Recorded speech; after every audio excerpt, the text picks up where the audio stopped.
Bon, on va commencer, on va présenter de manière générale, puis après on fera intervenir. J'attends juste, il y a normalement il y a Tom Dupont qui Oui, doit il intervenir. est pas encore, connecté visiblement. Il me prévient si jamais il est là parce qu'il sera là juste une petite demi-heure. C'est un ancien étudiant et donc pour le faire intervenir, je m'interromprai pour le laisser parler.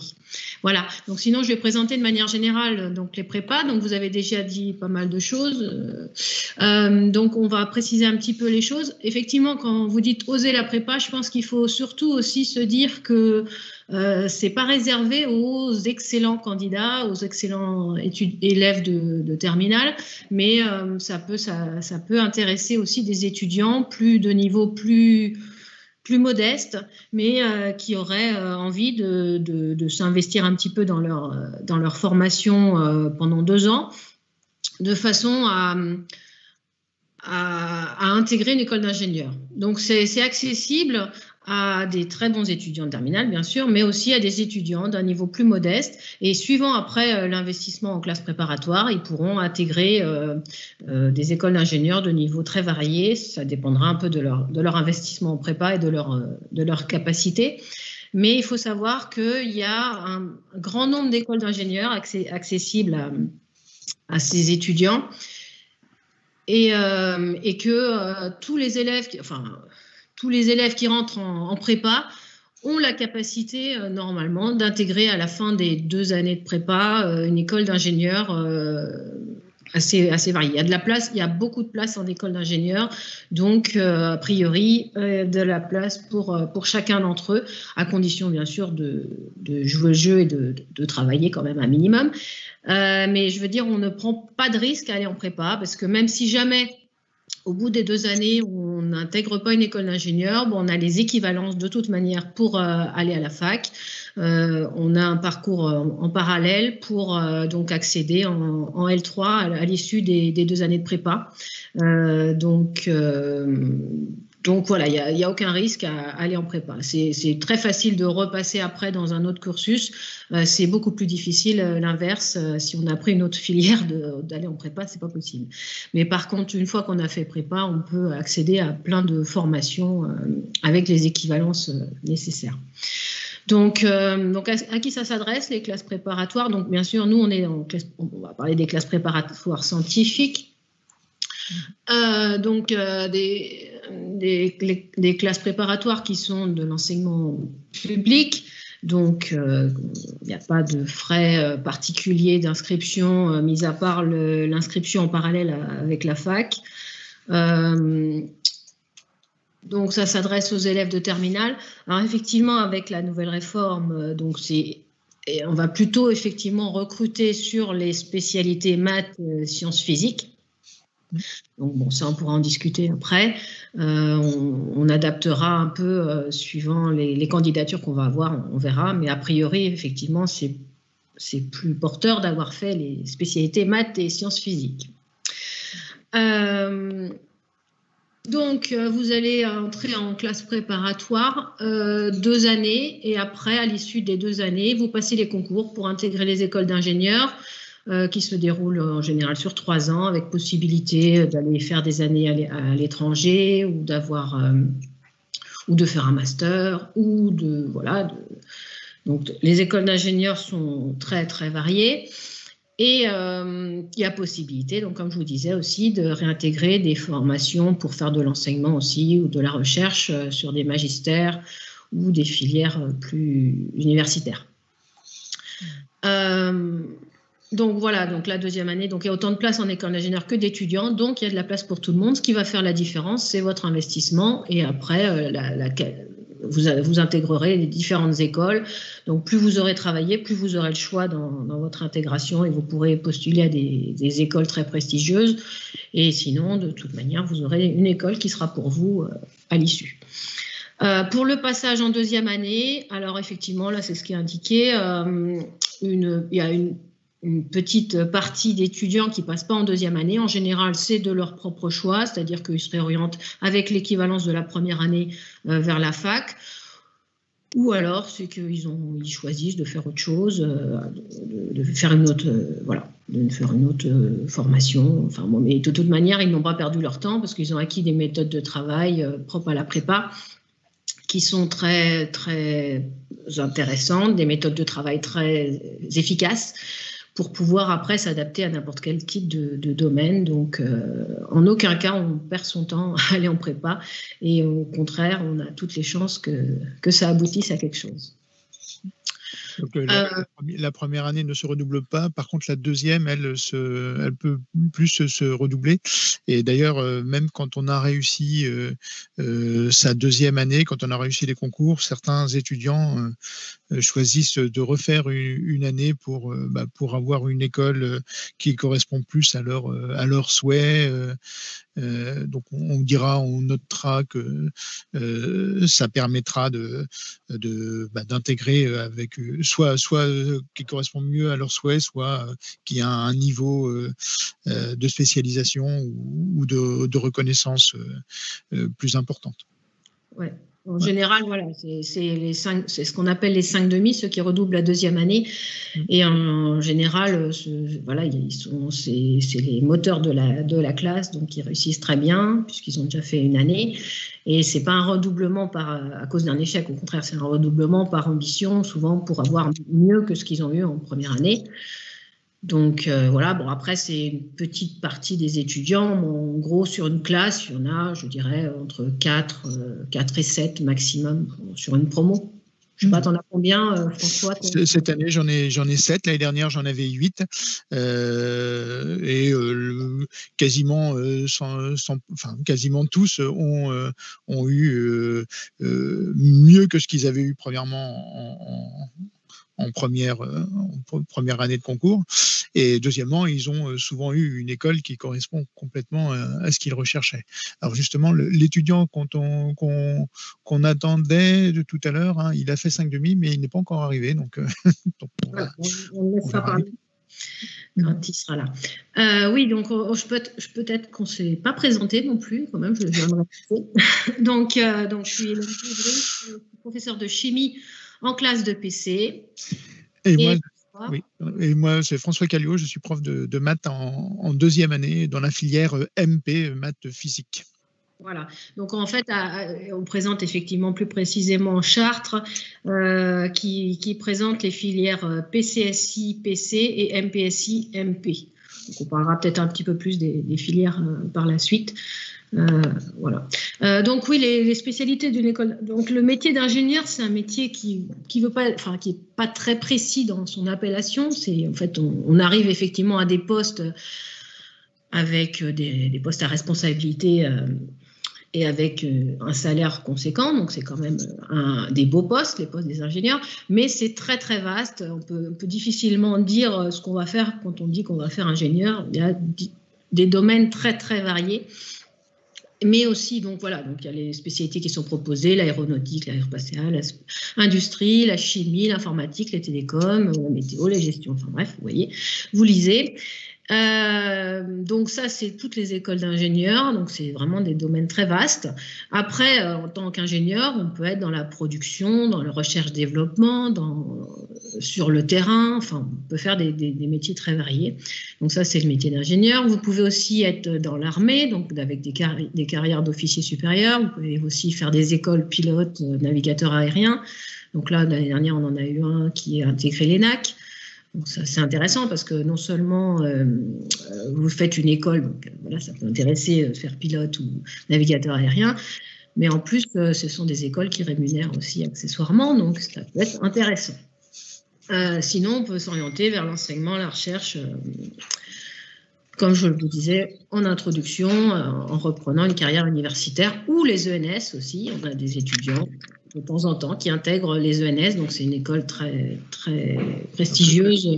ENS, École normale supérieure, hein, c'est pour les chercheurs ou les enseignants on va dire de niveau, de haut niveau. Voilà, qui permettent d'entrer dans l'enseignement par la grande porte, ou dans la recherche aussi, pour faire une thèse, etc. Donc voilà, donc après, à l'issue, vous avez un diplôme d'ingénieur ou autre, suivant ce que vous avez choisi, et vous trouvez du travail très facilement avec un salaire à la hauteur de l'école que vous avez faite, donc en général assez intéressant. À noter que certaines écoles d'ingénieurs ont des relations avec d'autres écoles supérieures qui permettent, par exemple, des écoles d'architecture ou des écoles de commerce, qui permettent de faire d'avoir des doubles diplômes, voire des doubles cursus, et qui donnent une coloration assez recherchée dans certains domaines. Par exemple, des écoles dans le travaux publics ou le bâtiment auront souvent des liens avec des écoles d'architecture, ou des écoles de maths financières auront des liens avec des écoles de commerce ou d'économie. Et en fait, c'est assez prisé d'avoir ce type de cursus avec deux diplômes de spécialisation. Donc après, oui, possibilité que même si vous voulez après poursuivre, faire une thèse ou des postes.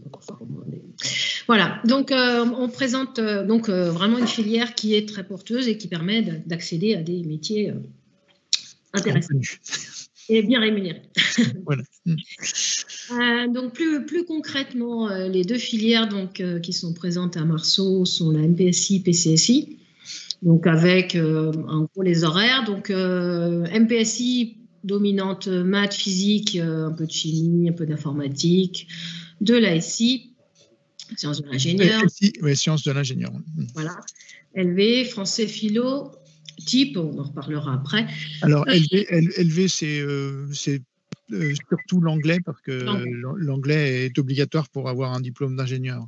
Donc, voilà. Il y aura au moins l'anglais, et puis certains décident d'avoir une deuxième langue. Possibilité de prendre une LV2 en option.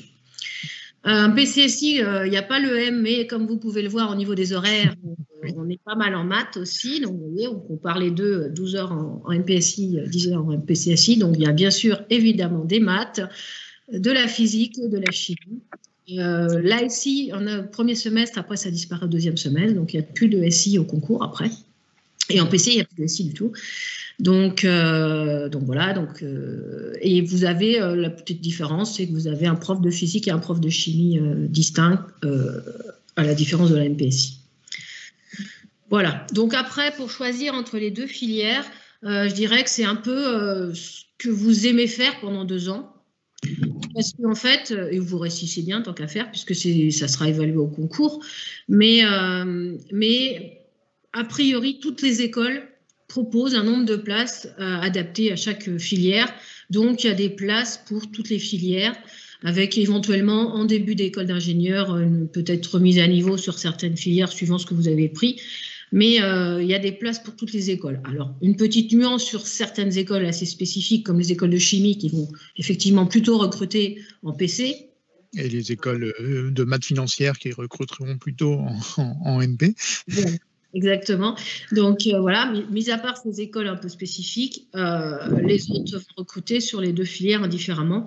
Donc, il ne faut pas croire qu'il y a des filières qui marchent mieux que d'autres. Enfin voilà, elles ont toutes de la place pour tout le monde.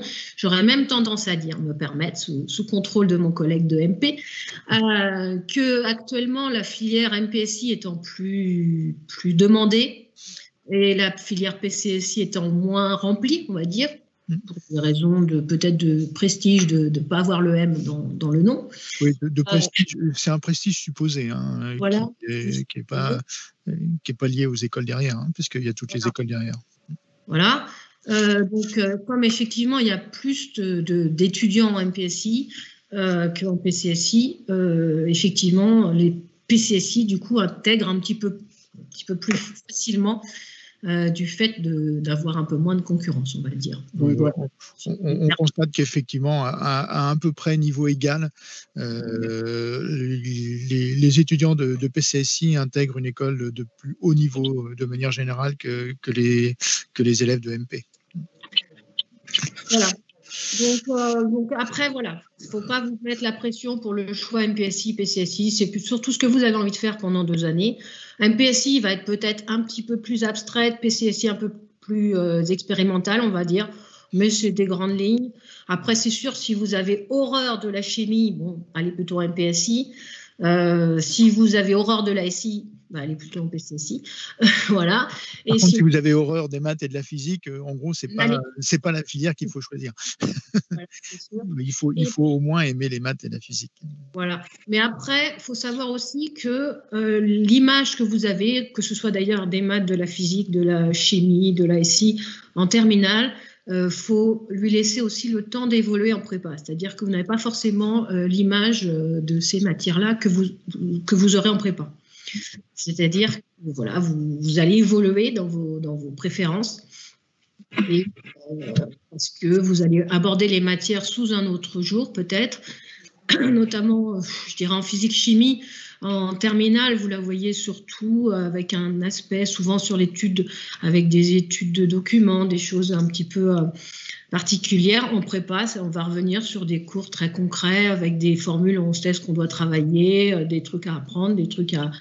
Et on sera peut-être un petit peu plus cadré pour savoir exactement dans quelle direction travailler. Encore que, effectivement, avec la réforme, je suis moins à même de vous dire ce que vous avez fait en terminale, mais voilà, c'est vrai que vous pouvez évoluer dans vos préférences de matière et découvrir des nouvelles matières, des matières sous un autre jour et aussi des nouvelles matières, et vos goûts peuvent évoluer.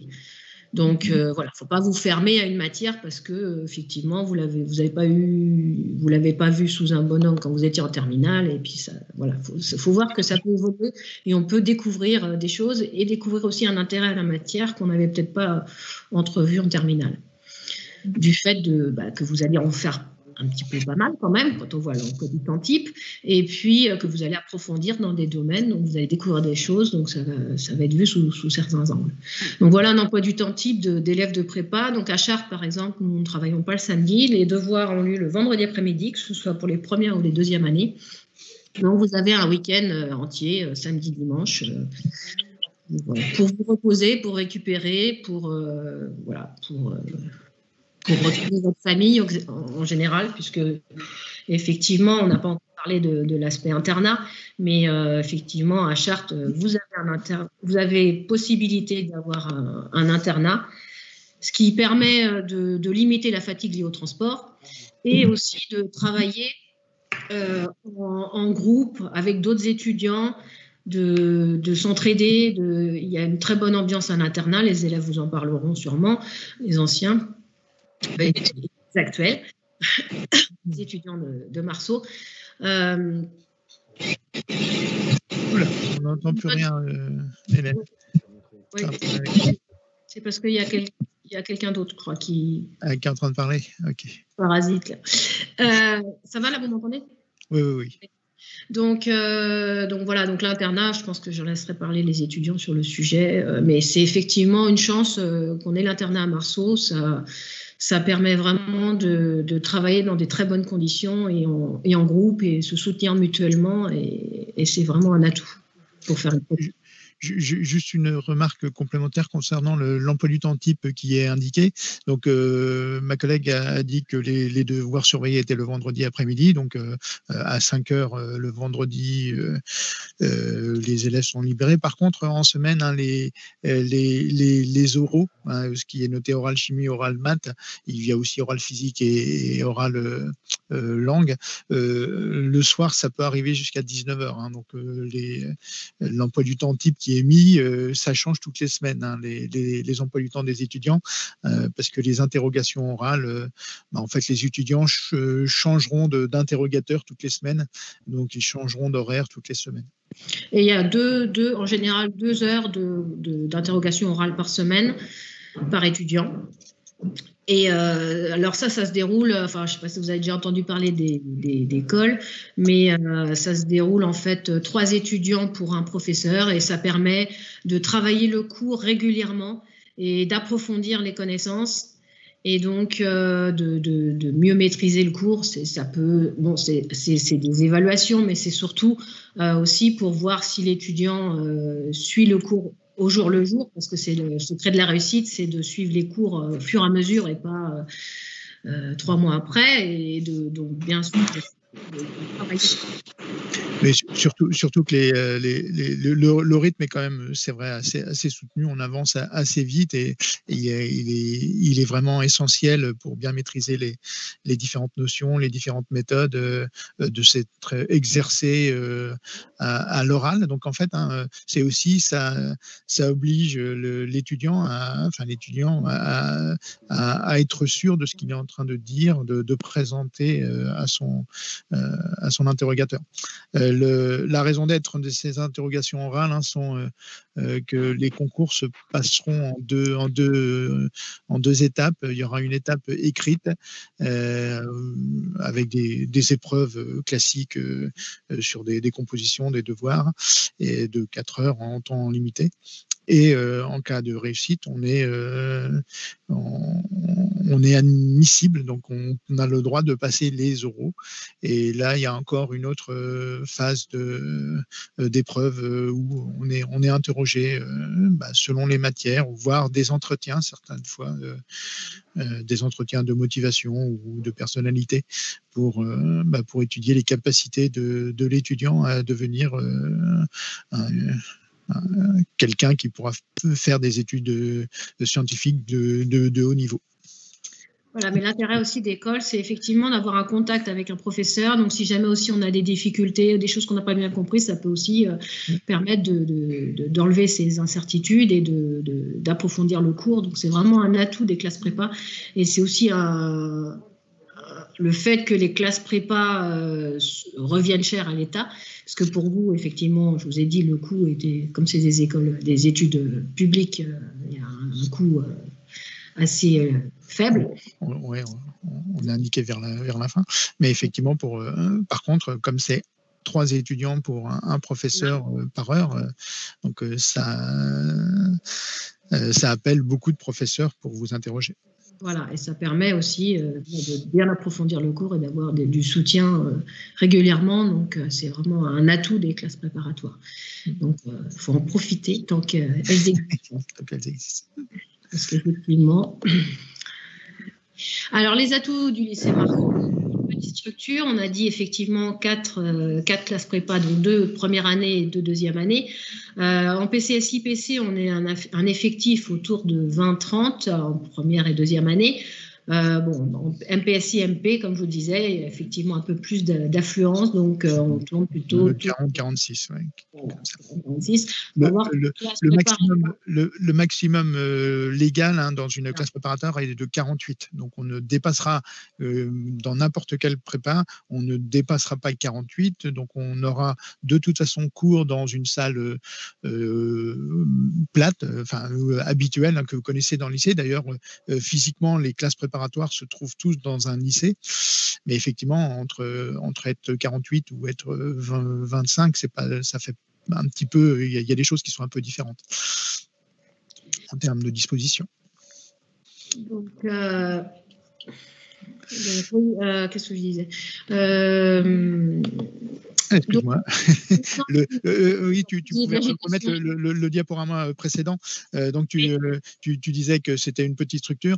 En fait, les étudiants d'une même classe, il y a un esprit d'équipe qui se fait, mais il y a aussi le fait qu'on soit une petite structure. On est en fait tous sur le même étage dans le bâtiment au lycée, et en fait, toutes les 4 classes sont tous presque tout le temps ensemble, et en fait ils se connaissent très bien. Il y a un esprit de groupe qui est très très important, en particulier quand les élèves de première année rentrent.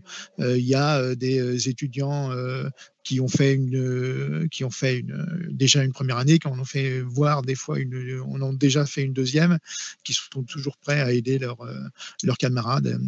Ouais, il y a un système de parrainage entre les premières et deuxième années qui fait que voilà. Et puis en plus, effectivement, il y a une aide entre chacun, donc vraiment c'est quand même très très familial, on va dire, comme prépa. Alors, En deuxième point, on a ajouté que l'équipe pédagogique était attentive à la réussite de chacun. En fait, nos étudiants, par rapport à d'autres classes préparatoires, on a des classes qui sont assez hétérogènes et en fait, on adapte en particulier les interrogations ou les devoirs. On adapte au niveau de chacun, au niveau d'ambition de chacun, de façon à ce que tous les élèves arrivent à avoir l'école qui soit le plus adaptée à leur ambition et à leur niveau. On ne vise pas uniquement les concours les plus prestigieux, même si on réussit aussi dans ces concours-là. On fait attention à ce que tout le monde puisse intégrer une école d'ingénieur sans avoir comment dirais-je, l'esprit occupé par le fait qu'on veut absolument avoir un pourcentage dans telle ou telle grande école. Parce qu'effectivement, on va recruter de façon assez hétérogène des élèves, dont je vous disais, de niveau peut-être modeste et jusqu'à de très bons étudiants. Donc, c'est assez varié. Donc, suivant effectivement le niveau déjà de l'étudiant quand il va arriver, de ses capacités et après de son investissement lors de la prépa, il ne va pas forcément postuler aux mêmes écoles et pouvoir accéder aux mêmes écoles. Donc, pareil, pendant toute la formation, on aura adapté sa formation à son niveau, à ses capacités, de manière à ce qu'il intègre la meilleure école compte tenu de ses capacités et de son travail. C'est vrai que ça, c'est possible parce que justement aussi, il y a une équipe, on parle d'une équipe pédagogique qui, en fait, chaque prof en prépa n'a qu'une classe. Pour les professeurs scientifiques, le prof de maths, il n'a qu'une seule classe, le prof de physique n'a qu'une seule classe, etc. Donc, le prof de chimie, il n'a qu'une seule classe. Donc, vous avez vraiment des profs qui sont dédiés à une classe et donc avec un effectif qui oscille entre 20 jusqu'à 40, un peu plus de 40, c'est quand même... Donc, voilà, donc on est vraiment avec des effectifs assez on connaît très bien nos étudiants. Voilà, on connaît bien nos étudiants. Proche d'eux. D'ailleurs, au lycée Marceau aussi, on leur fait des petits entretiens pour au moment où donc les premières en première année quand ils arrivent pour essayer de faire le point sur leur méthode de travail. En deuxième année, plus pour les conseiller sur les différents concours qu'ils doivent passer, auxquels ils peuvent postuler, parce que voilà, dans les écoles d'ingénieurs, il y en a vraiment beaucoup, et il faut pouvoir les guider sur ce qu'il est possible où ils peuvent postuler, quoi.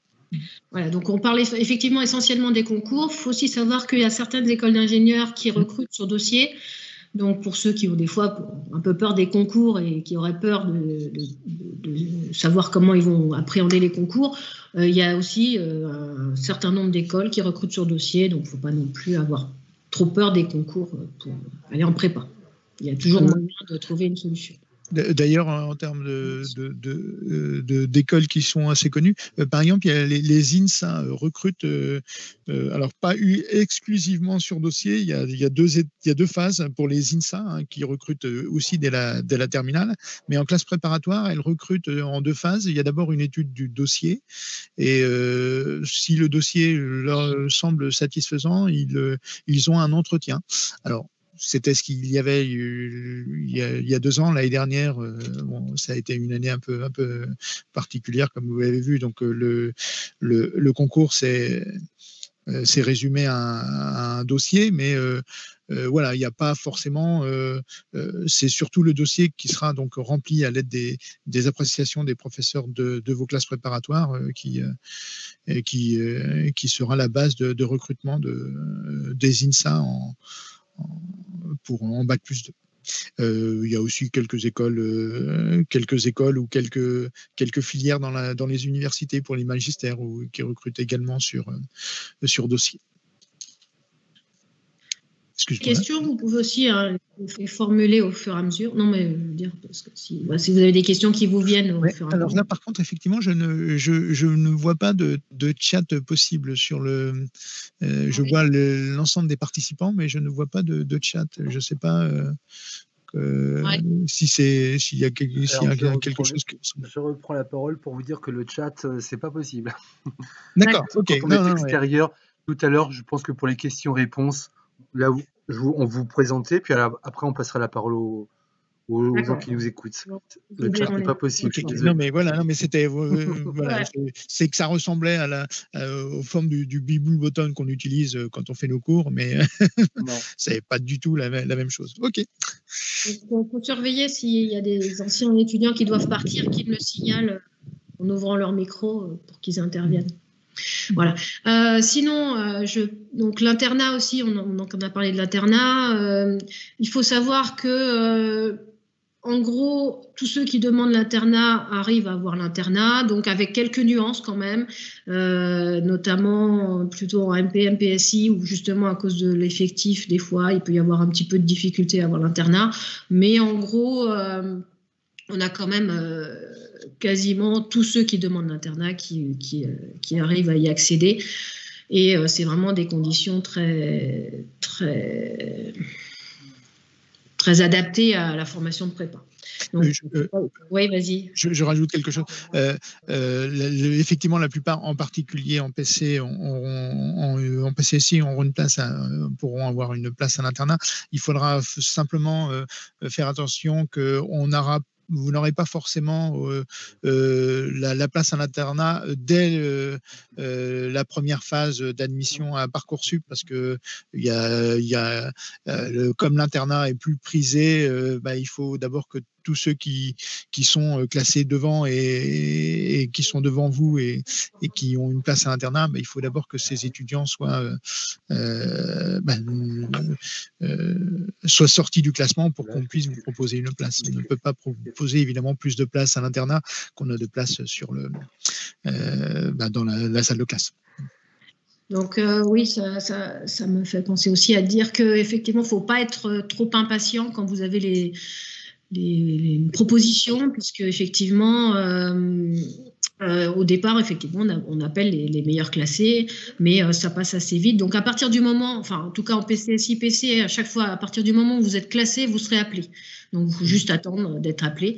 Mais ne vous inquiétez pas, à partir du moment où vous êtes classé, vous serez appelé, même si vous êtes classé avec un rang qui vous paraît très éloigné, vous serez appelé, il n'y a pas de souci, comme vous voyez, on ne remplit pas à 48, donc il y a de la place pour tous ceux qu'on a classés.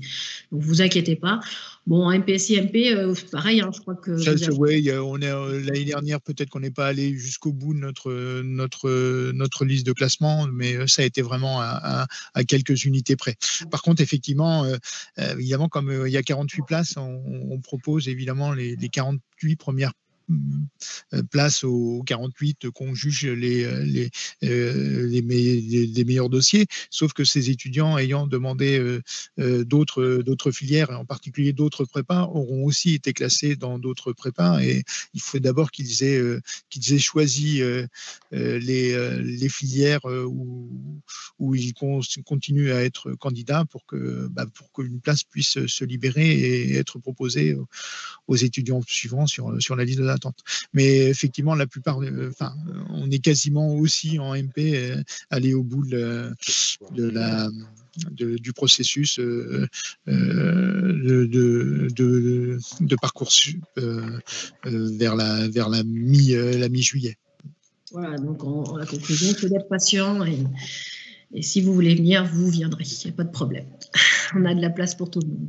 Donc, au niveau du recrutement, puisque je dis effectivement, il faut qu'on vous ait classé, on recrute, donc en gros, pour donner des critères, on va recruter jusqu'à donc des très bonnes moyennes, il n'y a pas de problème pour ceux, je pense qu'il n'y a pas trop de soucis, mais on va recruter jusqu'à à peu près 10, autour de 10, voire on peut descendre même en dessous de 10, ça va dépendre après des appréciations, des commentaires de vos professeurs, de votre lettre de motivation. Si on regarde soit les élèves qui vont être à la charnière autour de 10, on va aller regarder les lettres de motivation, on va aller voir un petit peu plus en détail les dossiers.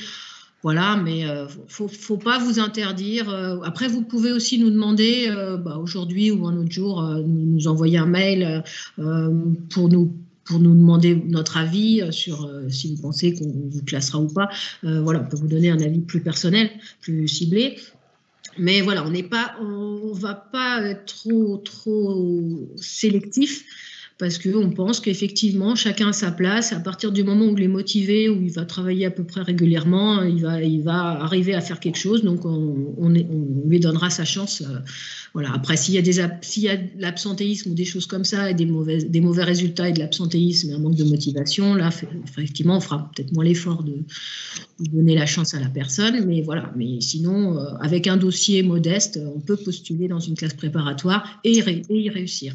On a des étudiants qui sont recrutés in extremis et qui s'épanouissent en prépa, qui se révèlent en prépa et qui arrivent à intégrer de très bonnes écoles. Notamment, là, si vous regardez l'étudiant 1 qui était à votre place il y a quelques années, il n'y a pas si longtemps que ça, il a très bien réussi. Bon, alors là, il a marqué 17 au bac, mais il était un petit peu... Enfin, il avait moins au cours de l'année. C'était une note au bac, voilà. Donc, c'était un élève qui tournait autour de 10 en moyenne et il a intégré l'ENAC en contrôleur aérien. Donc, voilà, donc une bonne réussite. On a aussi un étudiant qui vient de Bascan qui était autour de 10-12, non, même pas, je dis des bêtises, il était autour de 10, mais il était plutôt en dessous de 10, je crois qu'il n'avait aucune moyenne à 10, et on l'avait vraiment recruté, bon, un peu juste, hein. Je ne dirais pas qu'on lui a déroulé le tapis rouge, hein. Il a failli pas passer quand même, on en a discuté pas mal. On l'a recruté, mais on n'a pas regretté, puisque effectivement, il a très bien réussi, il s'est accroché, il a eu une école, pareil, la même promotion que l'étudiant 1. Il a eu une très bonne école. Sur le concours CCP, donc CCINP, donc concours, un des plus gros concours où il y a énormément d'écoles d'ingénieurs qui sont de très bon niveau et il y a beaucoup d'étudiants qui intègrent sur ce concours-là. Vous avez aussi, donc, par exemple, l'étudiante 3, bon, là, elle avait des bonnes notes au bac, mais c'est pareil, hein, les notes au bac, ce n'est pas représentatif forcément des notes de moyenne de l'année. Et donc, elle a choisi d'aller en magistère. Donc, magistère, c'est des étudiants qui retournent au niveau universitaire, enfin, dans la filière universitaire, mais qui se retrouvent avec des étudiants aussi de Normal Sup. Donc, pour préparer les agrégations et autres concours de l'enseignement et faire de la recherche. Donc, c'est une très bonne formation aussi. Et les élèves qui viennent de prépa réussissent très bien dans ces filières-là parce que justement, ils ont l'habitude de préparer des concours et donc ils réussissent bien à la préparation de l'agrégation. Et donc, c'est aussi, si on va faire de l'enseignement, c'est quand même assez porteur. Donc, pour l'AMP aussi, voilà, vous voyez, là, vous avez un étudiant qui avait des moyennes de 8-9 qui a été pris quand même. Le 8-9, c'est vraiment ses notes au bac. Tout le long de l'année, elle avait des notes un peu juste au-dessus de la moyenne. Mais effectivement, les notes au bac n'étaient pas très, très bonnes parce qu'elle était assez émotive. Mais elle a quand même bien réussi au concours. Et puis, en fait, vous voyez, les étudiants 1 et 4, ce sont des étudiants qui ont fait en fait 3 années de prépa. Ils avaient été admis dès la premier essai de concours, hein, des concours de niveau assez élevé, mais ils ont préféré refaire une année pour avoir une école qui correspondrait mieux à leur souhait ou à leur ambition, et ils ont effectivement intégré l'étudiant 1 dans une école des mines et l'étudiant 4 à l'école normale supérieure de Paris-Saclay. Et donc voilà, ils en sont très contents. Et on a mis aussi un exemple d'un étudiant qui a été admis à l'INSA Lyon, alors que quand il avait postulé depuis la terminale, en fait, il n'avait pas eu cette école. Il l'a eu en prépa. Et d'ailleurs, non seulement il l'a eu, mais en fait, il y avait eu deux ou trois autres camarades qui avaient aussi été admis à l'INSA Lyon, mais qui n'y sont pas allés eux. Les INSA Lyon, les INSA sont de façon générale, ils semblent être de l'expérience qu'on en a depuis quelques années, semblent être beaucoup plus simple, accessible après une prépa quand on se donne, quand on est bien motivé dans ces classes prépa, que directement depuis la terminale. Et c'est vrai que après la terminale, a priori, si vous êtes pris dans ces INSA-là, donc du coup, ça veut dire que si vous alliez en prépa, vous pourriez avoir des écoles encore plus prestigieuses et avoir beaucoup plus de choix. Donc c'est vrai que le risque d'aller dans des prépas, enfin, des prépas intégrés, le risque, c'est de se fermer toutes les autres opportunités, les autres possibilités, toutes les autres écoles d'ingénieurs. Si on se découvre des affinités pour d'autres domaines, ou si on découvre une ambition pour une école plus prestigieuse, voilà, vous fermez toutes ces portes en allant dans une école avec prépa intégrée. Donc après, ça peut être un avantage si vous êtes sûr que vous voulez faire cette école-là, que vraiment c'est ce domaine-là qui vous plaît, etc. Mais donc ça peut paraître sécurisant parce qu'on est dans l'école. Donc, on peut se dire, bon, on est déjà dans l'école, on n'aura pas de concours à passer, donc tout ira bien, on va en sortir forcément à la fin. Donc, déjà, vous fermez toutes les autres écoles, toute possibilité de changer d'avis, de découvrir d'autres matières, de découvrir d'autres horizons. Deuxièmement, qu'est-ce que je voulais dire, vous fermez les autres écoles. Deuxièmement, vous ne verrez dans les bases scientifiques, vous ne verrez que les domaines qui vont intéresser la spécialité. Et en fait, nous, en classe préparatoire, le programme étant national, il est non seulement national, mais en fait, il est adapté à des études d'ingénieurs qui ont des spécialisations différentes. Et en fait, nous, on donnera plutôt des bases et des bases qui seront utiles pour plein d'autres possibilités. En faisant une classe préparatoire intégrée, en fait, vous n'aurez que certains aspects de domaines de mathématiques ou de physique. Il est assez fréquent d'avoir des étudiants qui entrent en classe préparatoire en disant moi je vise les NAC ou je vise autre chose, et qui en fait se rendent compte pendant ces années de classe préparatoire qu'en fait il y a plein d'autres domaines scientifiques qui auraient pu qui pouvaient les intéresser et auxquels ils n'avaient pas encore accès parce que les études scientifiques en terminale, enfin jusqu'en terminale, sont limitées par le programme. On ne peut pas voir plein de choses. Et en fait, en découvrant plus de domaines différents dans les sciences, ils se sont rendus compte qu'il y avait des filières qui pouvaient plus les intéresser, et ils auraient été coincés en ayant fait une classe prépa intégrée, puisque ils n'auraient pas eu la possibilité de changer leur premier souhait. Oui, et puis même, on découvre aussi des élèves qui, justement, après une prépa générale, vont dans ces écoles à prépa intégrée, donc qui intègrent ces écoles-là, donc en général plus facilement que s'ils avaient voulu après terminale. Mais en plus, ils découvrent que finalement, ce n'est pas forcément ce qu'ils souhaitaient. Et ils ont la possibilité de revenir et de prendre une autre école. Donc on a un étudiant l'année dernière chez toi. Oui, l'année dernière, chez nous, on a eu un étudiant qui était également admis à l'INSA Lyon, qui a fait 2 mois à l'INSA Lyon. Il a fait l'entrée, puis en fait, il s'est rendu compte que c'était pas du tout, c'était beaucoup plus appliqué que ce qu'il pensait. Et comme c'était un étudiant qui était relativement brillant et très motivé, en fait, on l'a accepté pour qu'il refasse une année, et il a très bien réussi sa deuxième année de concours.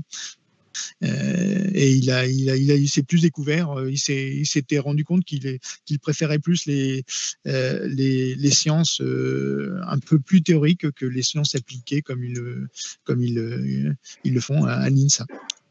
Et justement, inversement, l'inverse n'est pas possible. C'est-à-dire que si on est en prépa intégrée et qu'on découvre que finalement on ne veut pas, justement, on n'a pas les équivalences pour aller intégrer notre école d'ingénieur. C'est ça le principal problème. Et d'autre part, vous n'êtes pas sûr, en entrant dans la prépa intégrée, d'intégrer obligatoirement l'école. Même si vous êtes dans les murs, vous croyez que vous êtes sécurisé, vous n'avez pas de concours à passer, mais ce n'est pas forcément que vous allez. Il y a quand même toujours un petit peu d'échec. Alors, Alors après, ça dépend des prépas intégrés des écoles. Donc ça, il faut se renseigner avant. Si vraiment vous choisissez de faire ça, il faut vous renseigner avant sur le taux de passage d'intégration dans l'école pour la prépa intégrée. Parce qu'à l'issue des 2 années de prépa en école de prépa intégrée, donc c'est la même durée, si vous n'arrivez pas à aller dans l'école, vous ne pouvez pas intégrer une autre école. Donc après, vous avez pas les équivalences au niveau universitaire, je pense, mais oui, pas la possibilité d'intégrer. Il y a automatiquement les équivalences universitaires parce que tout établissement d'enseignement supérieur, tous les étudiants doivent être inscrits forcément automatiquement pas en cumulatif, mais en quelque chose qui correspondrait dans une école, enfin à l'université. Donc il y a au moins ça, mais c'est. Et par contre, toutes les autres écoles d'ingénieurs, vous les êtes fermées. Et en plus, accessoirement, donc là on parlait des INSA, donc là c'est quand même des bonnes écoles, bonnes prépas intégrées et qui sont pas payantes, elles sont, je crois qu'elles sont. Oui. Et la plupart des prépas intégrées quand même sont payantes, donc en plus vous payez 2 années de prépa alors que vous iriez dans une prépa générale, elles sont beaucoup moins chères, elles sont gratuites. Donc voilà, donc il y a quand même 3 points quand même à se méfier des prépas intégrés. On a l'impression qu'on va être sécurisé, que c'est plus sécurisé que les prépas générales. Il faut voir que les prépas générales, c'est beaucoup plus sécurisé. C'est vraiment un parcours complètement sécurisé. Vous avez des équivalences à tous les moments, à tout niveau, et une réussite assurée pour tous ceux qui suivent le cursus, qui intégreront une école d'ingénieur. Donc voilà, il y a beaucoup moins de risques à faire une prépa générale, contrairement à ce qu'on peut penser. Donc voilà, on acquiert des connaissances d'une part, mais aussi on apprend des méthodes de travail et on apprend surtout le propre d'un étudiant qui sort d'une école, d'une classe préparatoire, c'est la capacité de s'adapter à n'importe quel type de formation et de savoir raisonner, de savoir. C'est pas uniquement les connaissances qui vont être importantes, c'est la capacité à en acquérir facilement et à raisonner, à avoir donc tout ce qui est marqué là sur le schéma, l'adaptabilité, l'ouverture d'esprit, la créativité, c'est tout ça qu'on forme. On forme plus des esprits qu'on fait apprendre des connaissances qui vont pas. Les connaissances ne vont pas forcément servir, mais c'est la façon dont on les aura appris, la façon dont on va apprendre à raisonner, à faire fonctionner son cerveau. C'est ça qui va être important en classe préparatoire. Et ça, en général, au bout de 2 ans, vous êtes capable de vous adapter justement à n'importe quel type d'études et à réussir dans n'importe quelle voie que vous choisirez à l'issue des 2 années. Donc c'est vraiment quelque chose un atout que vous avez quand vous avez fait 2 années de prépa. Donc c'est vrai que c'est assez intense pendant 2 années, mais ce qu'il faut savoir, c'est qu'après ces 2 années de prépa, vous pouvez vous adapter à tout et surtout le rythme va nettement descendre par rapport à quand vous intégrez une école d'ingénieur, le rythme est quand même moins fort en école d'ingénieur. Je laisserai parler les anciens étudiants qui sont en école d'ingénieur actuellement, le rythme est nettement moins élevé. On peut avoir une vie étudiante tout à fait épanouie et un plaisir, une belle réussite avec moins de travail. Donc on aura donné un petit peu, on se sera investi pendant 2 ans. C'est vrai que pendant 2 ans, on s'investit pas mal. Enfin, plus ou moins après, ça dépend de votre envie de réussite et de votre ambition. Donc on s'investit comme on le souhaite. Mais voilà, plus on s'investit, mieux on réussit, ça c'est logique. Mais après, on pourra rediminuer la quantité de travail et avoir une vie étudiante beaucoup plus épanouie et avec en plus le sentiment de réussite dans un domaine. Donc, c'est toujours agréable. Donc, c'est vraiment des études qu'on peut conseiller. Il paraît qu'on bosse beaucoup en prépa, donc justement je le disais, oui, ok, mais la formation est exigeante, mais on bosse aussi dans des bonnes conditions, on apprend à travailler et on apprend à aimer travailler aussi, je dirais, parce que on apprend à apprendre, on apprend des choses et on travaille en équipe avec d'autres étudiants qui sont dans la même situation, on se fait aider, on aide et c'est assez agréable, c'est des très bonnes conditions pour travailler et on apprend à travailler et c'est ça qui est agréable. Oui, puis sur certaines notions, on arrive à comprendre que certains résultats qui vous avaient été donnés plus jeunes, en fait, ça vient pas du ciel. C'est des choses qui sont de la réflexion et il peut y avoir aussi un plaisir non fin de prendre. On peut prendre plaisir à bien comprendre, à bien maîtriser certaines choses. Comprendre des phénomènes qui pouvaient nous interpeller. Notamment, oui, je n'ai pas parlé donc du coup des TIPE. Les TIPE, c'est justement 2 heures par semaine où vous allez travailler sur un sujet que vous avez choisi dans un thème général qui est donné pour tout le monde et que vous présenterez au concours aussi. Donc, vous allez faire un genre de, on va dire, mini-thèse, on va dire, voilà, à hauteur d'un...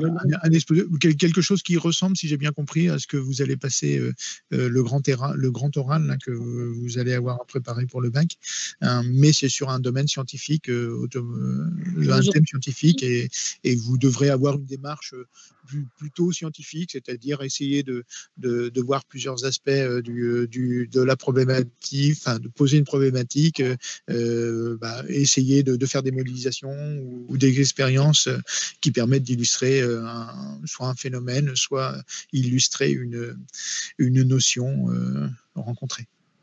Voilà. Que vous aurez.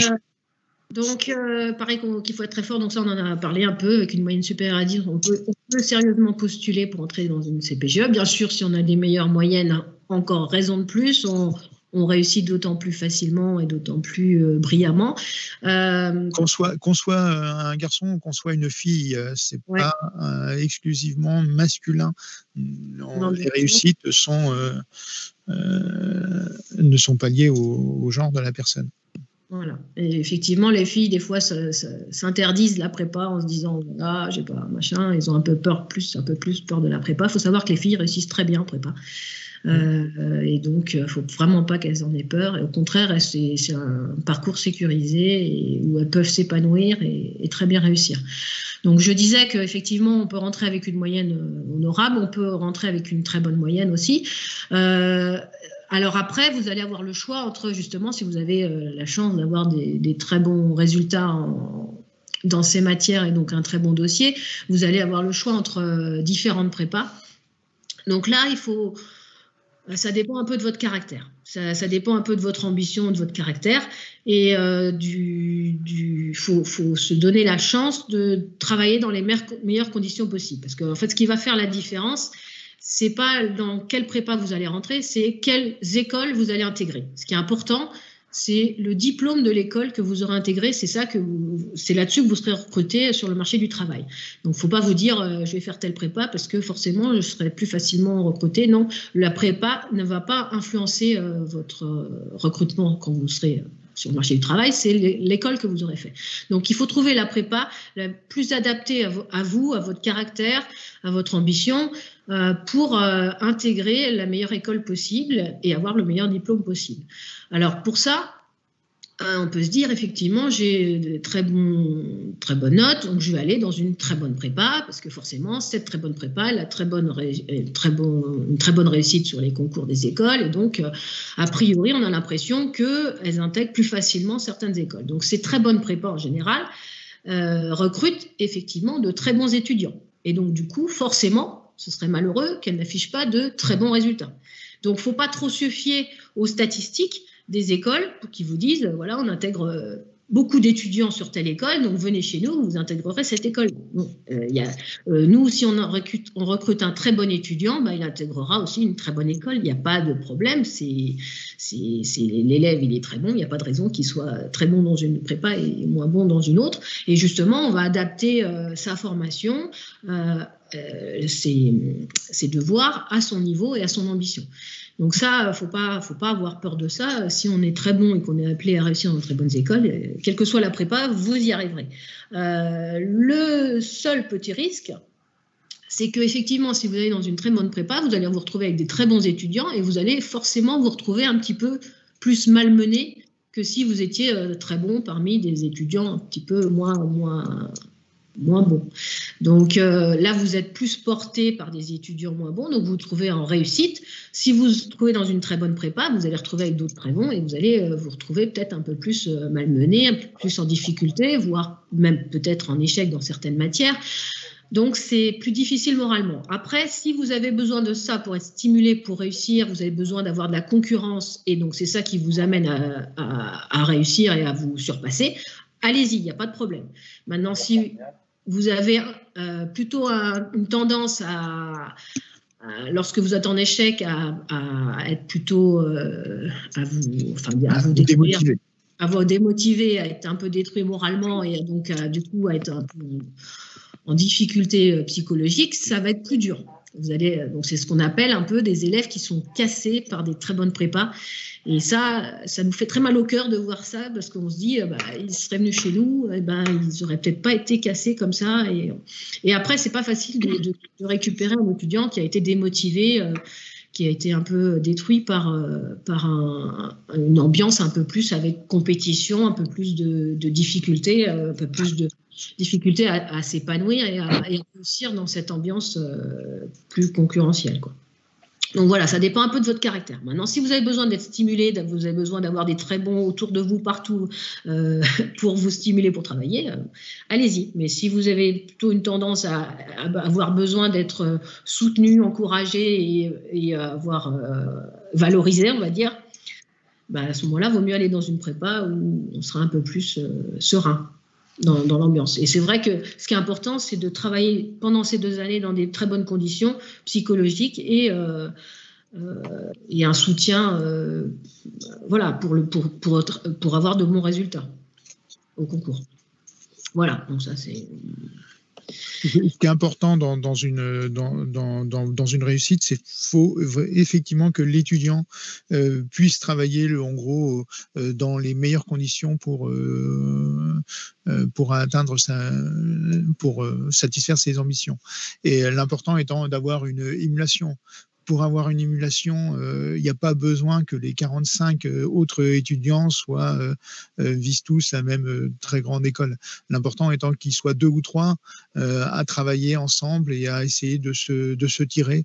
Ce qui se passe, nous, assez régulièrement, même quand on n'a pas de très très gros effectifs, on arrive à faire qu'il y ait des petits groupes d'étudiants qui travaillent un peu plus particulièrement entre eux et qui se portent les uns les autres pour atteindre leurs ambitions. Et voilà. Et l'important étant qu'effectivement on puisse concourir, qu'on puisse avoir une école, une classe préparatoire dans laquelle on puisse obtenir le meilleur de soi-même et pas être plus tiré trop haut par rapport à ses capacités. Au niveau du coût, donc je disais qu'effectivement c'était des prépas publics, donc voilà les coûts là c'est indiqué plus précisément. Donc ce qui coûte surtout c'est l'inscription à la fac en parallèle, donc ça c'est pas grand chose. L'internat, faut savoir que c'est vraiment vraiment très peu cher puisque c'est 1550, mais avec les repas donc pension complète. Et c'est sur toute l'année.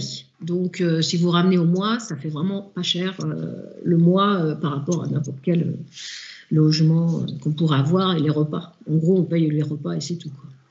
Bon, le seul autre coût qui est effectivement auquel il faut penser, mais qui reste encore raisonnable, c'est les inscriptions au concours. Mais bon, là, pour les boursiers en sont exonérés. Et puis, de toute façon, on n'est pas obligé de passer tous les concours non plus. Il y a un minimum à passer, mais c'est tout. Puis il y a des concours qui ne sont pas trop chers, comme les CCINP aussi. Voilà, c'est quand même... Et puis, il y en a qui sont gratuits aussi. l'ENS.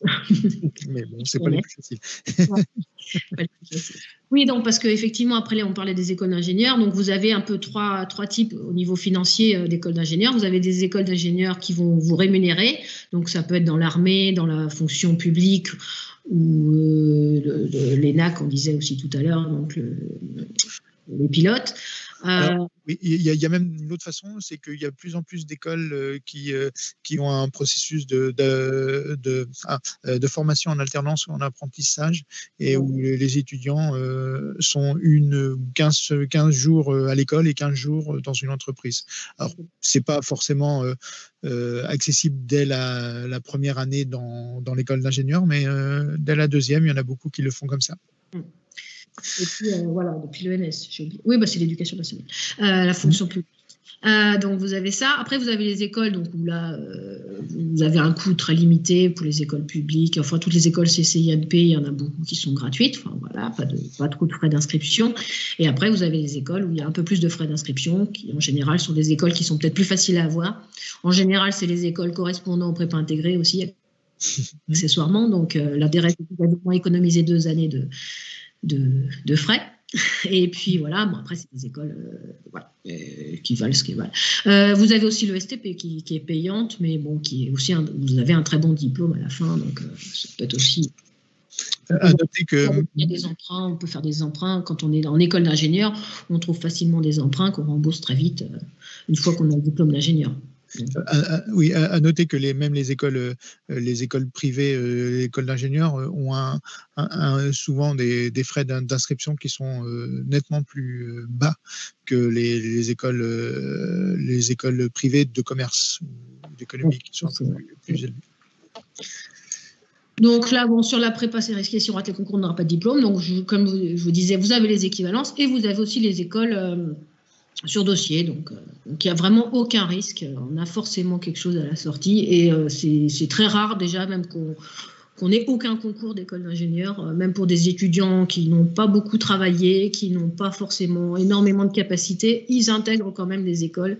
Donc, en général, c'est effectivement des écoles payantes pour le coup, mais bon, enfin, et c'est des écoles qu'on accède difficilement à la prépa intégrée. Des fois, vous avez l'impression en terminale que vous avez réussi à avoir cette école-là en prépa intégrée, donc vous y allez, vous foncez, alors que ces écoles-là, justement, elles recrutent très facilement. Enfin, il n'y a pas de souci après une prépa, même si on a raté sa prépa, en gros, même si on n'a presque pas travaillé, ces écoles-là, vous recrutez à l'issue de vos 2 années de prépa sans problème et sans difficulté. Donc, il ne faut pas croire que parce que vous avez eu la chance d'être pris à la sortie de la terminale, vous aurez exactement les mêmes chances, voire sûrement plus de chances de les intégrer et d'intégrer surtout des écoles plus prestigieuses à l'issue des 2 années de prépa.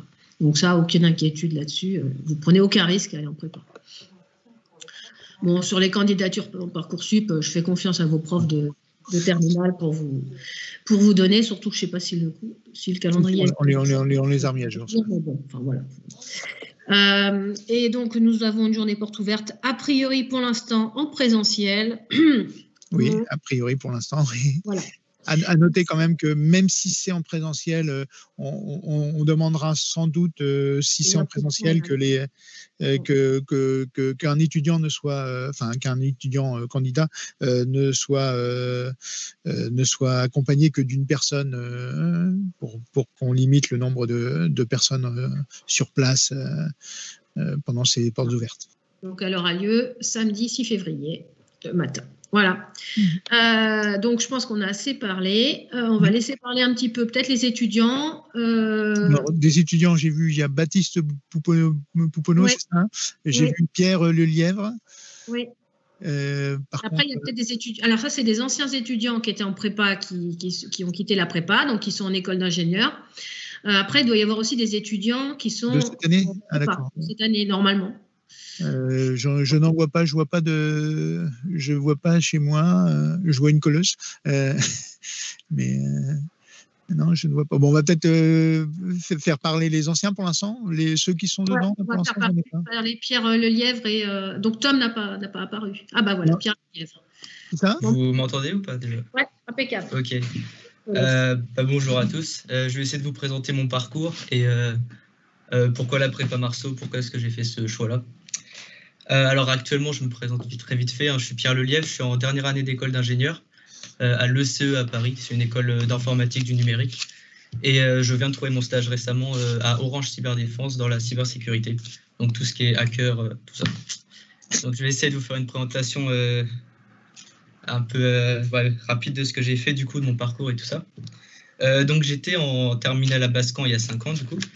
Et donc, je ne savais pas trop ce que je voulais faire. Je ne sais pas trop si c'est votre cas aux étudiants actuellement. Et du coup, ce que j'ai fait, c'est que j'ai demandé à la conseillère d'orientation « Qu'est-ce que je vais faire, madame ? Je suis un peu perdu. » Elle m'a proposé de faire un IUT. Donc, moi, je n'ai pas trop réfléchi. J'ai fait un IUT pendant 3 semaines, du coup. Et je me suis très vite rendu compte que ça ne me plaisait pas du tout. Et donc, alors pour ceux qui, je resitue un petit peu pour ceux qui se poseraient la question, qu'est-ce que je veux faire, un UT ou une prépa ou quelque chose comme ça. À l'UT, on était dans une classe, 160 personnes, dans des amphithéâtres. On avait des cours de TD avec des professeurs. Et c'était un suivi un peu particulier parce qu'on avait des professeurs de TD qui arrivaient et qui nous disaient, bon, votre matière, j'en ai jamais fait, mais si on vous l'enseigne, c'est que ça doit pas être compliqué.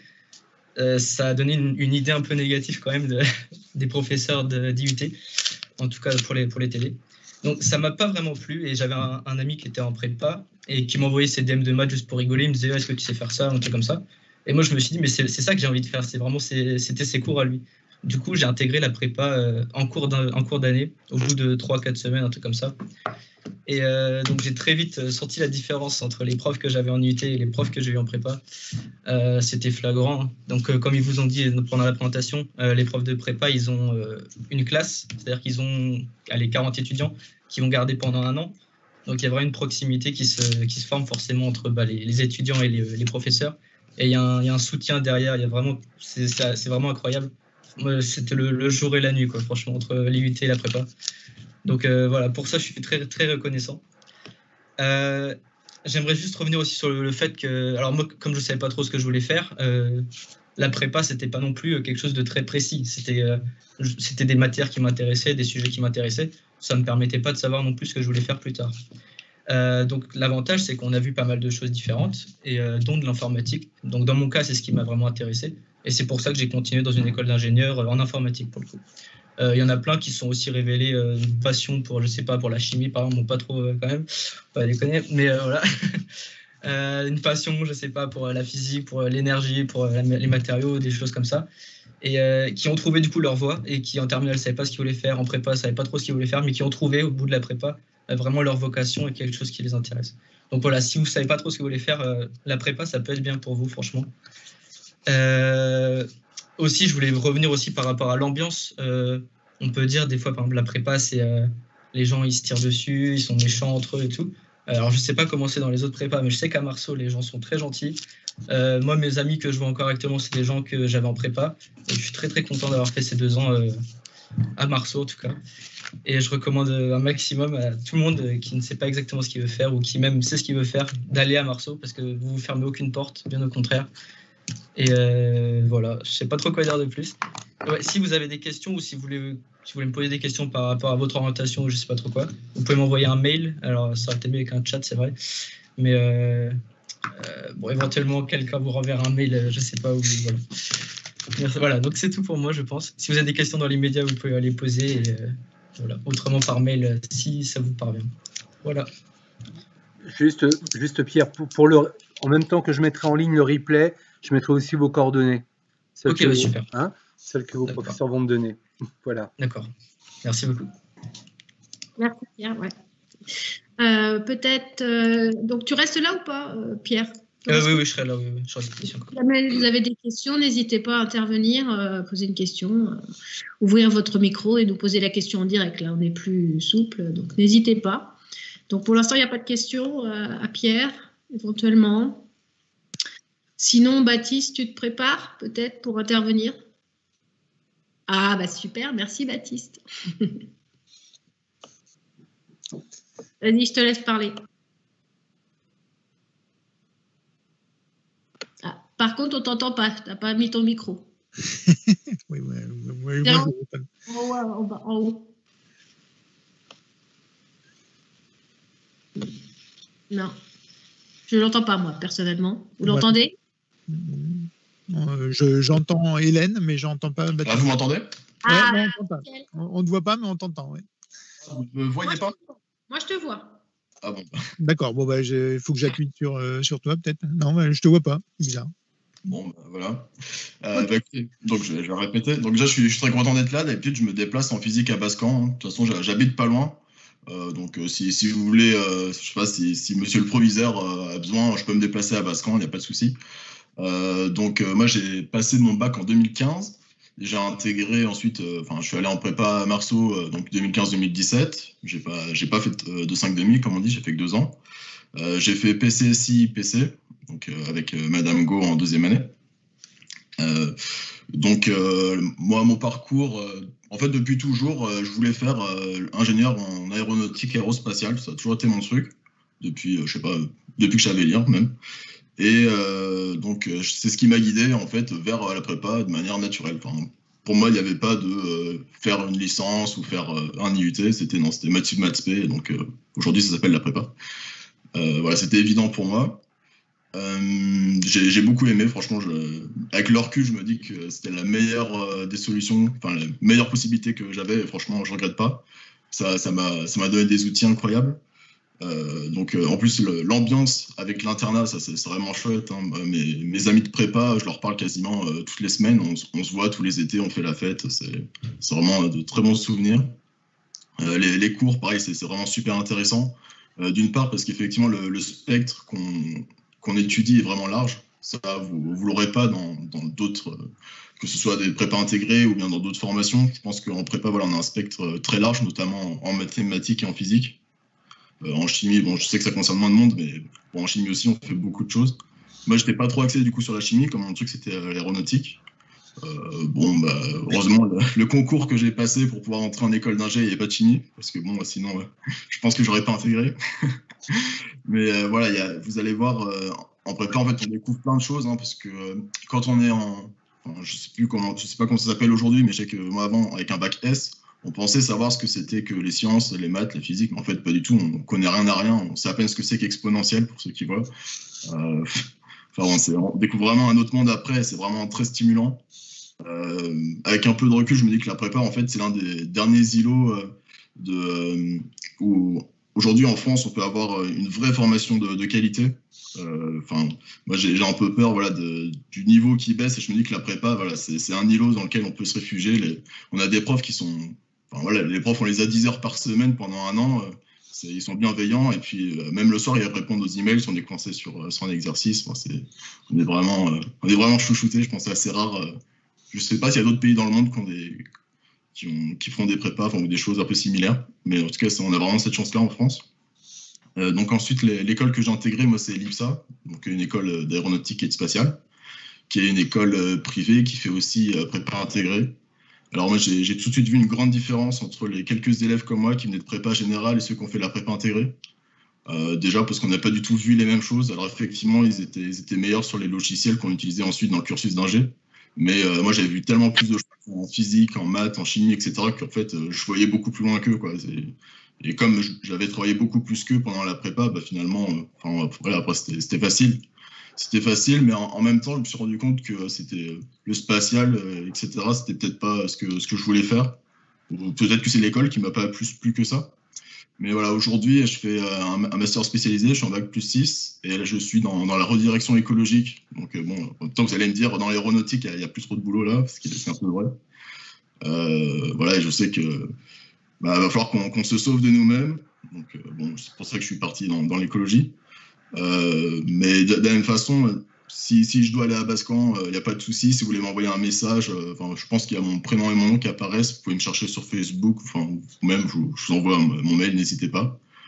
C'est vraiment top. Moi, j'ai beaucoup aimé là, dans la présentation que vous avez eue, il y a une slide, je ne sais plus à quelle c'était, je crois vers la slide numéro 13. Il y avait un cerveau et en fait, qui vous présentait le fait qu'effectivement, en prépa, effectivement, on apprend beaucoup de choses, mais surtout, on apprend à apprendre, on apprend à réfléchir. Parce qu'en fait, toute sa vie, on doit apprendre, désapprendre, réapprendre. Il y a plein de choses qu'on pense connaître, qui sont fausses, en fait. Donc, faut se dire, ah ben non, en fait, c'était pas comme ça. Ou alors, il y a de nouvelles recherches, des nouveaux chiffres qui disent qu'en fait, ce que vous pensez était faux. Et voilà, c'est comme ça qu'on avance. En tout cas, voilà, moi, je regrette pas du tout d'avoir fait la prépa à Marceau, qui était vraiment sympa.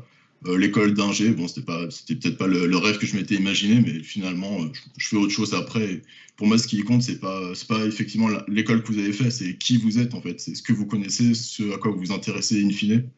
Et ce que vous avez fait tout au long de votre parcours, bah, vous le gardez pour vous et ça vous servira un jour. Soyez ambitieux, soyez motivés, c'est ce qui compte. Voilà, bah, écoutez, je vous remercie. Merci. Merci Baptiste pour cette belle présentation. Je ne sais pas s'il y a d'autres étudiants de Marceau. De Marceau. Mais j'en vois pas, mais en fait, il y en a qui n'ont mis que leur prénom ou qu'une lettre, Ouais. donc c'est pas facile d'indiquer. Est-ce qu'il y en a s'il y a un étudiant, est-ce qu'il peut lever la main ou des choses comme ça qu'on voit? Prendre le micro, carrément. Oui. Merci, Baptiste. Non, moi, je ne vois pas de main qui se lève. Bon, sinon, s'il y a des questions aussi pour vous, oui, allez-y. N'hésitez pas, on est là pour y répondre. Donc, je ne sais pas s'il y a des questions de la part des élèves de terminale. N'hésitez pas.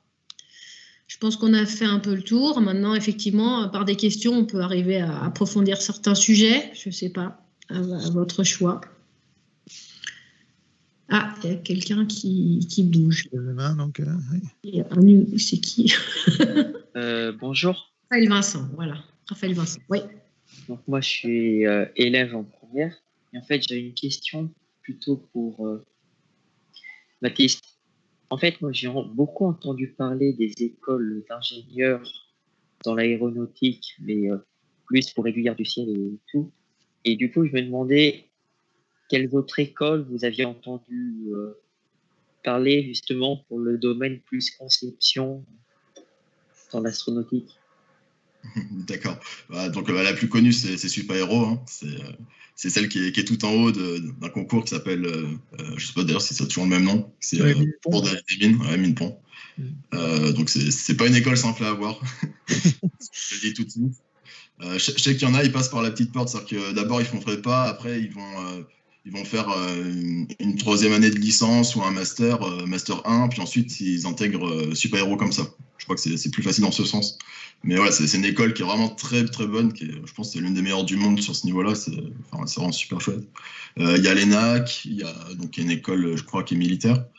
Et il y a l'ENSICA, non? Il y a toujours l'ENSICA. Il y a l'ENSMA, qui est en CCP. L'école de l'air pour l'école militaire. Ouais, tout à fait. Il y a l'ITSA aussi, je crois. Et il y a l'ESTACA qui est, l'ESTACA aussi, qui est un peu le rival de l'IPSA, on va dire. Ouais. Donc, dans le domaine des écoles privées, du coup. Mais, après, il y a l'ENAC, mais c'est que pour les pilotes et tous ceux qui sont soit navigateurs, soit contrôleurs aériens, soit mécaniciens au sol. Ouais, tout à fait. De toute façon, quand on dit aéronautique, qu'est-ce que c'est dire ingénieur aéronautique?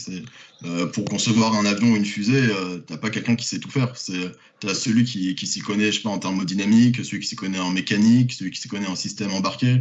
Et ça, tu peux l'avoir dans à peu près toutes les écoles, en fait. Te dis pas, je vais dans une école d'aéronautique, donc je ferai de l'aéronautique. Tu vas dans une école de ce que tu veux. Et du moment que c'est plus ou moins compatible, tu peux y arriver.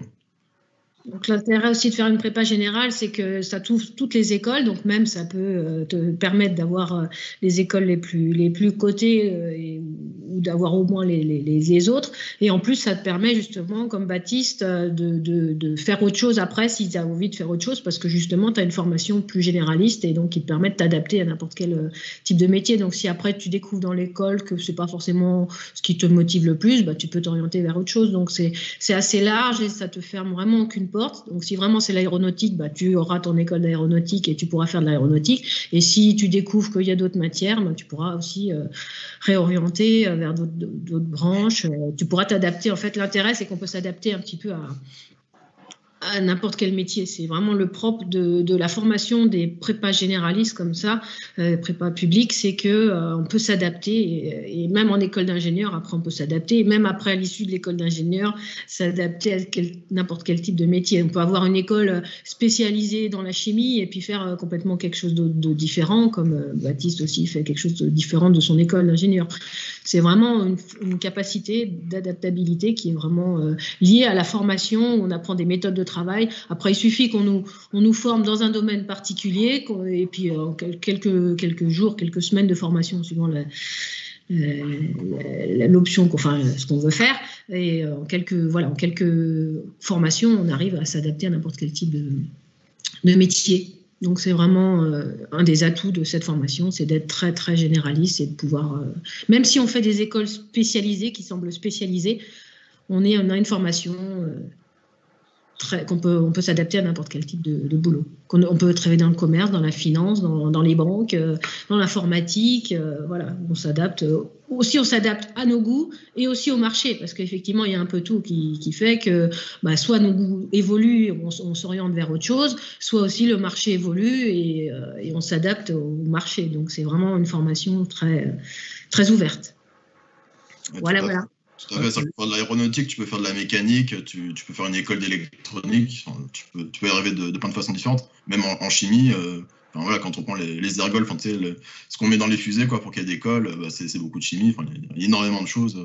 Puis de toute façon, il y a beaucoup de métiers qui vont apparaître, qui n'existent pas, et inversement, des métiers qui vont disparaître. Donc, peu importe, va selon tes goûts et tu verras ce que tu feras après. Mais aie de l'ambition en tout cas, c'est tout ce que je te souhaite.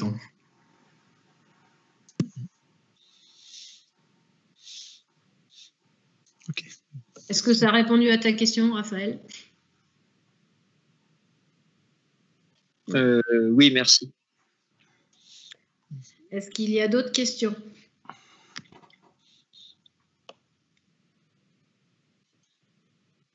Samuel Dubois. Oui, bonjour, je suis parent d'élève. J'avais une question. Si l'élève n'arrive pas à accrocher en première année, j'ai raté le début, vous avez peut-être déjà répondu, excusez-moi. Pas de souci. Si un élève n'arrive pas à accrocher en première année, qu'est-ce qui se passe pour cet élève? François, je réponds. Donc déjà, s'il n'arrive pas à accrocher, l'intérêt de la prépa, c'est qu'on est assez réactif, puisque justement avec les systèmes d'interrogation orale, d'effectifs quand même tout à fait raisonnables et réduits, et des profs qui sont associés à une seule classe, donc il y a un nombre limité d'étudiants à connaître.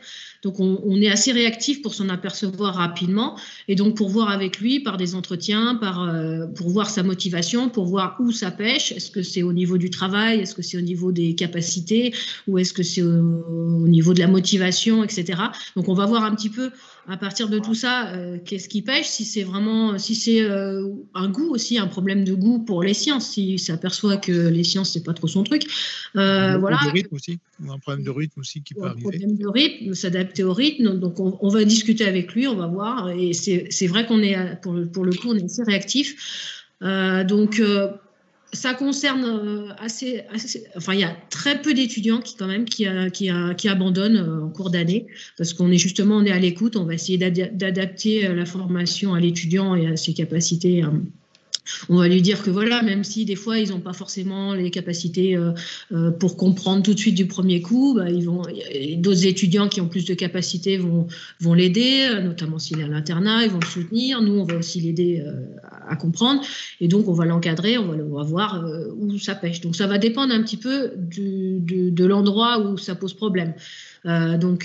Si c'est des problèmes de motivation, on va voir. Si effectivement il n'est pas motivé, que c'est pas un domaine qui lui plaît, on va lui dire, alors si c'est pas les sciences, a priori si on veut faire des sciences, on est quand même à l'endroit où il faut.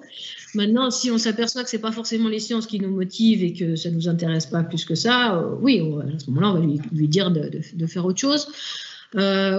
Souvent, c'est une demande de l'élève qui aussi dit voilà, moi effectivement, il y a des évaluations chaque semaine, il y a des calls chaque semaine.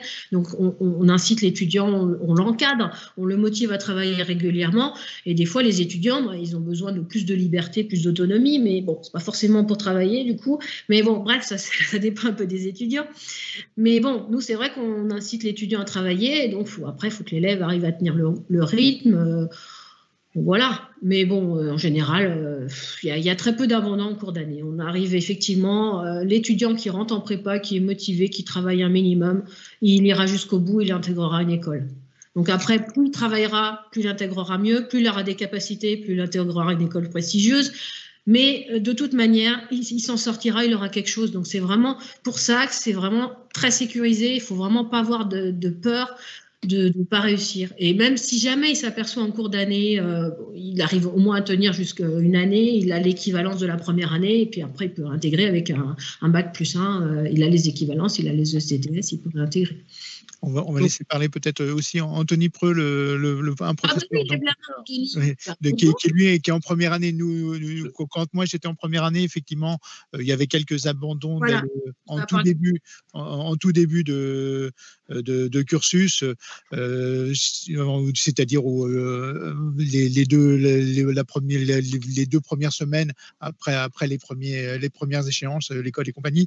Là, c'est de moins en moins le cas, j'ai l'impression, parce que les étudiants sont quand même de plus en plus au courant de ce qui se passe en classe préparatoire.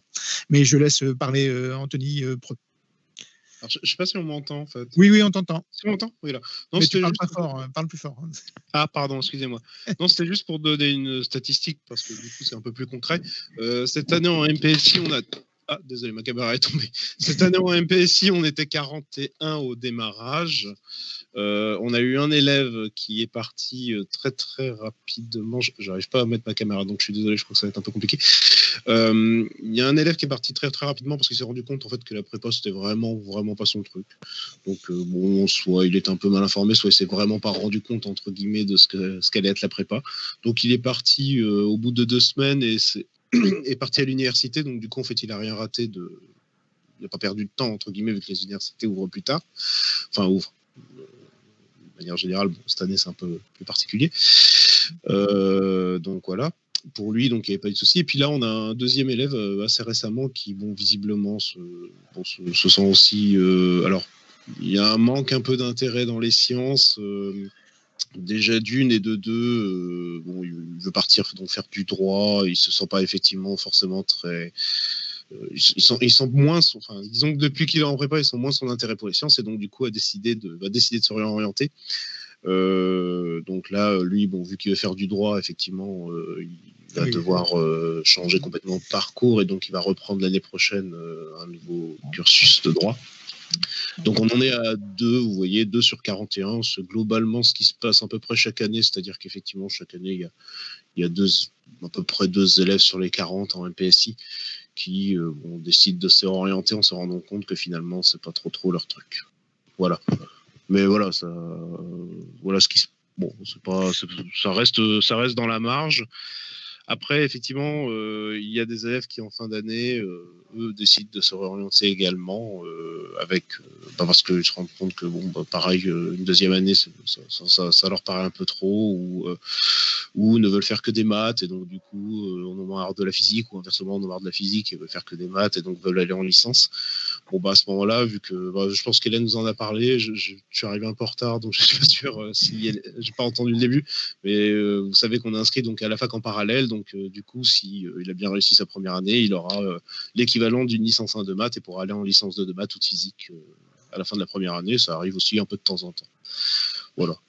Il est également possible statutairement de le faire en cours d'année pour l'inscription en second semestre, mais c'est assez rare que ce soit fait. C'est très rare. Pour des raisons pratiques, il faut trouver un logement. C'est pas toujours très simple de le faire en cours d'année. En plein milieu d'année, c'est effectivement un peu compliqué. Ouais. D'accord, merci. Est-ce qu'il y a d'autres questions? N'hésitez pas. Donc, je pense que le proviseur vous mettra nos coordonnées si jamais vous avez des questions plus personnelles.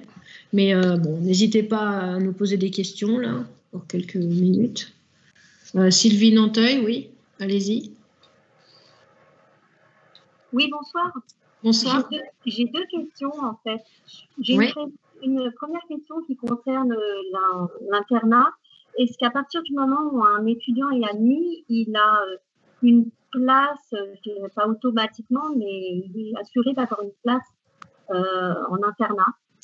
Alors, vous voulez préciser votre question ou je peux répondre à celle-ci, puis je vous laisserai pas poser la deuxième. Oui, non, c'était ma première question en fait.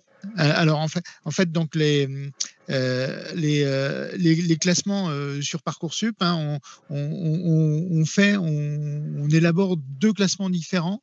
Un classement qui est un classement pédagogique, c'est on offre une place dans la salle de classe, et il y a un autre classement qui est classement internat.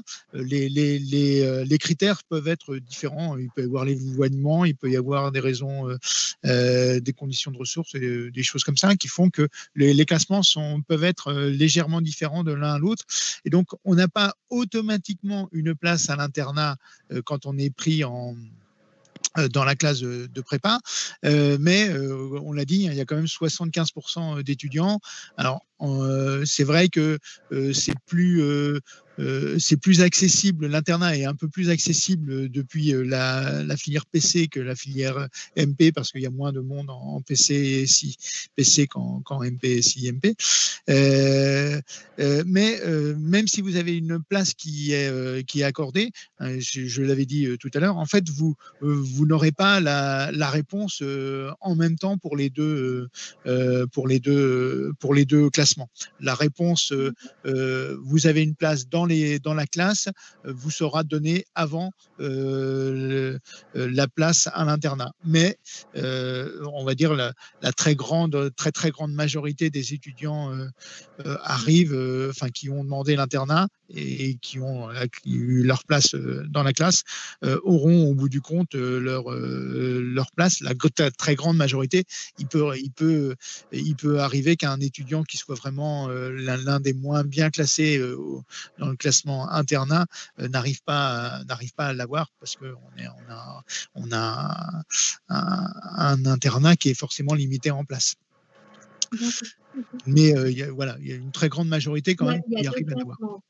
Il y a deux classements en fait. Oui, on fait deux classements. Je n'ai pas compris en fait quand j'ai regardé. Pourtant, j'étais au début de la présentation, je n'avais pas bien compris qu'il y avait deux classements. On l'avait peut-être pas forcément dit de façon très précise. On fait deux classements. Il y a il y a clairement des raisons géographiques, et il y a aussi statutairement des raisons comment dirais-je de capacité financière des étudiants. On doit donner plus de place aux personnes, aux boursiers par exemple, des choses comme ça. Il faut savoir qu'en PCSI, PC, tous ceux qui demandent l'internat, il n'y a pas trop d'inquiétude à avoir, mais c'est vrai qu'on n'a pas forcément la réponse tout de suite. C'est ça le problème, mais il ne faut pas s'inquiéter. Après, en général, on ne laisse pas un étudiant éloigné. S'il a des problèmes, on trouve une solution. Donc, on essaye de faire au maximum. Mais donc voilà, PCSI, PC, il n'y a pas trop d'inquiétude à avoir. On a de la place. Alors, quand mon collègue dit 75%, c'est ça que tu dis, faut voir aussi qu'il y a des étudiants qui ne demandent pas l'internat et qui ne souhaitent pas être en internat. Donc, c'est pas... les 25% qui ne sont pas à l'internat, c'est pas parce qu'ils l'ont pas eu, c'est des fois qu'ils l'ont pas demandé en général. Voilà.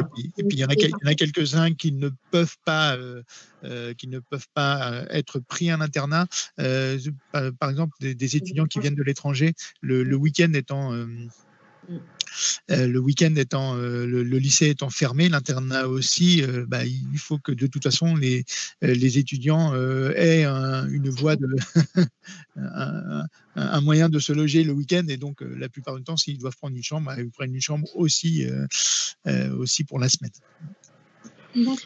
Et vous aviez donc une deuxième question? Oui, alors, ma deuxième question concerne Parcoursup.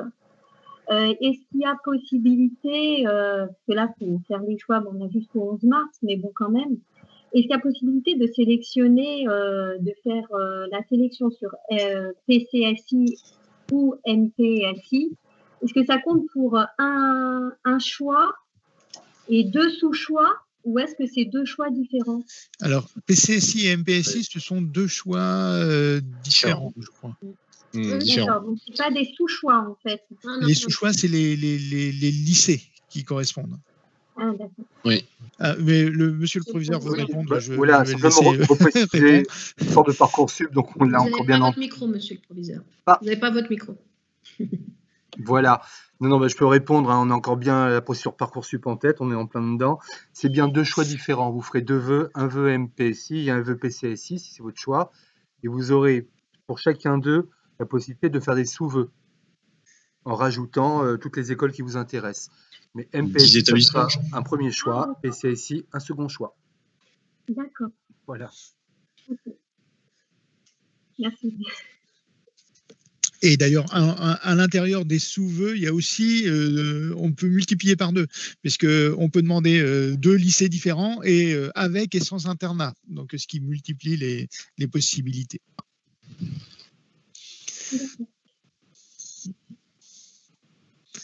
Merci beaucoup. De rien.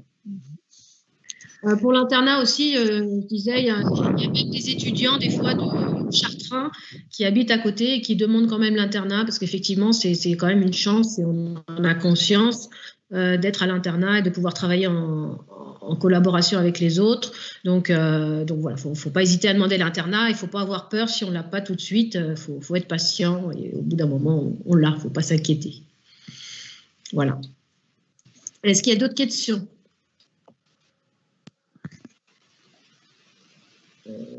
Normalement, il devait y avoir aussi une étudiante qui devait arriver, mais bon, je sais pas. Oui, on voit pas tout. Non, c'est toujours. Ouais, on ne sait pas, peut-être les étudiants. Si jamais il y a des étudiants de Marceau qui veulent intervenir, qu'ils n'hésitent pas. Hein. C'est surprenant d'ailleurs qu'il n'y ait pas d'étudiants. Ouais, une surprise. Ils préparent l'école pour demain.